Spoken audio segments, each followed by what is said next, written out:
गांव के लड़का बोले चलो हम तुम्हें अकल बता रहे हैं, ऐसा करना, कल खेत जोतने जाना। सुन रहे हो?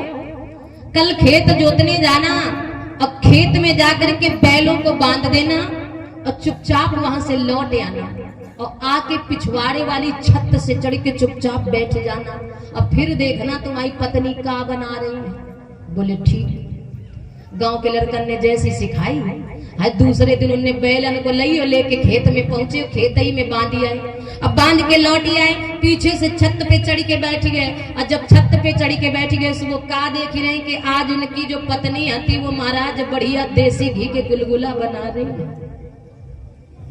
भैया जी ने जब देखी कि गुलगुला बनी रहे हैं सब बेचारे नीचे उतर के गए। अब जो लड़कन ने समझाई थी उनसे कान लगे, लाला तुम ठीक कही रही होते, आज हमारे घरे गुलगुला बनी रही। गांव के लड़का कान लगे, उल्लू का आगे ते जाओ पूछो जाई कहे बनी रहे हैं। अब वो पति देव पहुंचे, कुंडी खटखटाने लगे, खोलो दरवाजा। अब पत्नी बड़ी परेशान है, दैया आज ये दोपहरी में फाटी पड़े हैं। सो पत्नी सोचने लगी कि अब महाराज ये करैया छुपाए कि गुलगुला लुकाए, का करे। सो पत्नी ने कढ़ाई तो उतार करके रख दिया, दौड़ के दरवाजे की कुंडी खोला और जो कुंडी खोली तो महाराज देसी घी की खुशबू पूरे घर में गूंज रही है। पति देव कान लगे, देवी आज का बनी रहो, बड़ी अच्छी खुशबू आ रही है। कान लगी, का बता मन बरीगा या शेरपुर गांव के लीला, आज जब तुम खेत जोतन चले गए वही बरीगा हमका कल्लू की मम्मी मिल गई। बोले फिर?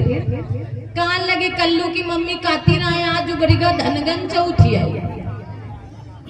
भैया जी बोली, यो का होती है?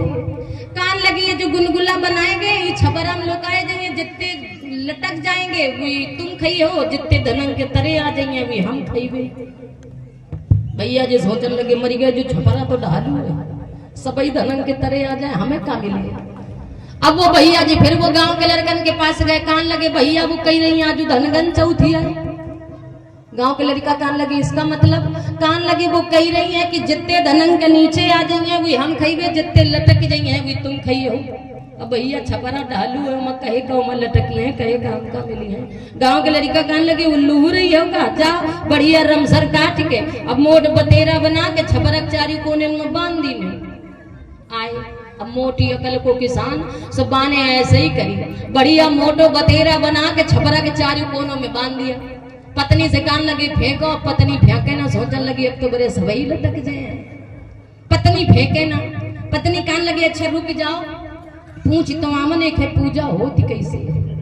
अब पूछवे के ले चली। अब महाराज पूछनो तो कछु कोई से हाथों ना, घर के पीछे गई, अब बगल में ठाड़ी हो गई, थोड़ी देर ठाड़ी रही, थोड़ी देर बाद घर लौटी आई और कान लगी, बरीगा का बतावन या शेरपुर गांव के लीला। अब वही पप्पू की मम्मी मिली गई, पप्पू की अम्मा कहती है तुमका पूजा करे में देर हो गई, अब तो लटकन चौथी लाके।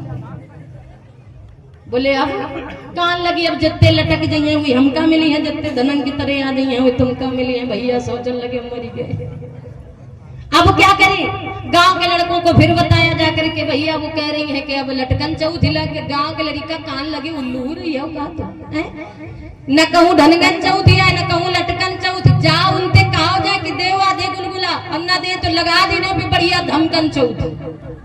गए और पत्नी से कान लगे, फेंको गुलगुला। पत्नी फेंके ना महाराज, जब फेंके ना सो उनने बढ़िया मोटी अकल को किसान उठाई वही होगी और उठा के याद दनादन याद दनादन याद दनादन भीतर से बाहर तक की नजर निकाल।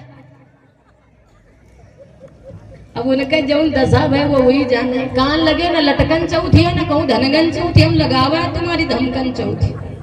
तो कहने का मतलब है कुछ माताएं बहनें होती हैं जो